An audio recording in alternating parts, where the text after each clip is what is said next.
three languages. A count lived in a cold, mountainous country with his son and his wife. There were many happy people in the country who smiled as they worked and played, but the count was not a happy man. Others who saw the count's fine house would say, "There's a fine house of a fortunate man." But the count could only see the cracks, the crooked edges, and the costs of running the house. When people saw the count's young son toddling after his father, they admired his sweet face and smiled at his quick pace. When they spoke to the son, they said, "Oh, what a bright fellow you are!" But the count could not see this. He said to his wife, "The boy is so slow." He complained to the tutors, "Why isn't he learning more? Why doesn't he know anything?" The tutors were afraid to say much in response because the count was a frightening man. Over time, the count became fixed on the idea that his son could learn nothing. He made him stay in his room with heavy books full of the writings of the greatest philosophers and mathematicians who have ever lived. The count was irritating when the son only played with the books. Some years later, the count decided to send his son away to learn from a great master in the south. After a year, the son returned.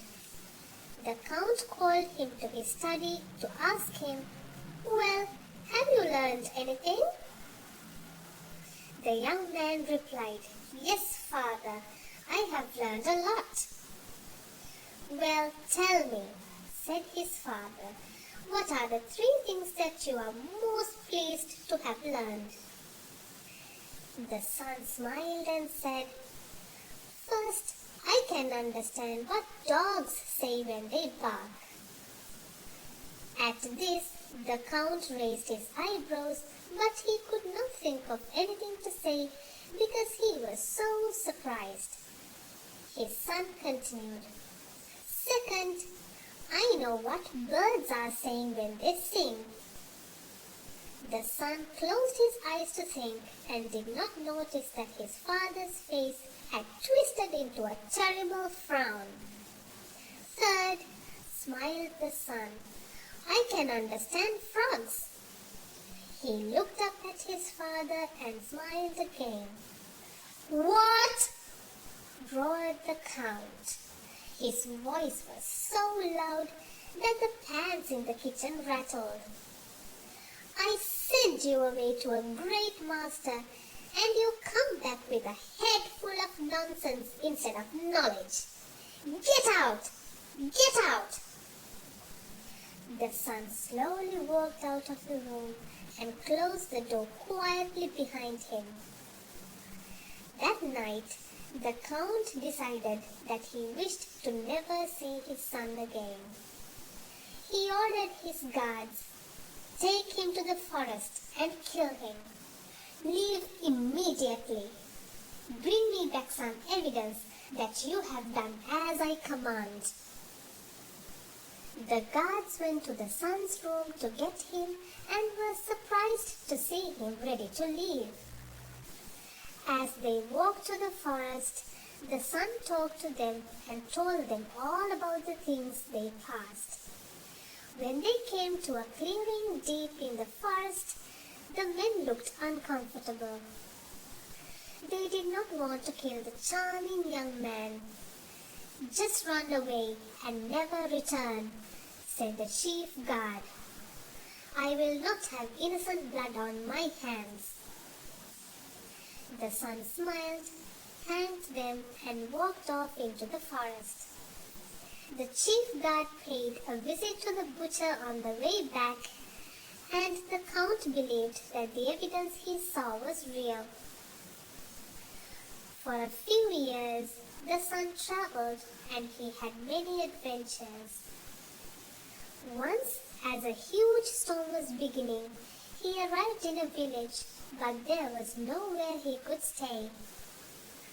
He asked at all of the houses, but many people would not open their doors and no one had any rooms. At the last house in the town, a man spoke kindly to him. "Stranger, you need a place to hide from the gale. It is going to be a rough night. Find shelter fast." "Do you know of anywhere I can stay tonight?" asked the sun. "We have no room. There is a tower on the hill, but the wild dogs around it will eat you if they catch you. Try the next house." The man shut the door quickly to keep out the wind and the rain. The sun walked up the hill to the tower. The next morning, as the townspeople were working together to clear up the damage from the storm, they wondered what had happened to the stranger. Just then, the sun walked into town. Everyone stopped work and stared. "Those dogs are guarding the treasure that is rightfully yours. They told me how to get it." The villagers crowded round in amazement. They were amazed that he was alive, and they were amazed at what he had to say. After a while, a team of villagers, led by the sun, went up towards the tower. When they returned, they were carrying boxes of gold and cheering loudly. The villagers shared the gold with the sun and invited him to stay, but he had not finished his journey, so after a few days of rest, he set off again. By now, the sun was a man. He wanted to settle in one place. He decided to travel to an ancient city ruled by a wise leader and try to find work there. He walked for a long time by a river that led to the city. The frogs on the river banks crowed loudly, and the sun listened to them carefully. They were spreading the news that the wise leader of the ancient city had died, and there was no one to replace him. The frog song grew louder and louder as the sun drew closer to the city. They were singing that the new leader was coming. As the sun approached the city, he could see huge crowds waiting by the gate and on the city walls. At the entrance to the great city, 2 doves flew down and whispered in the sun's ears, "You shall be the father of these people and their lands." The sun was not sure that he could do this, but he walked in through the city gate. As he stepped through the gate, the frogs stopped croaking, the crowd stopped talking, and there was silence. Slowly, a whisper began to run through the crowd. "It's him! He's the one! This must be the sign! He must be the one!" A palace official stepped forward and said, "The signs are clear. You are our next leader. Come forward and claim your title by saying our sacred words." The sun smiled and the crowds cheered. The 2 doves whispered the words in his ears, and the sun spoke clearly. From that day on, the sun was a wise leader to all his people and their lands.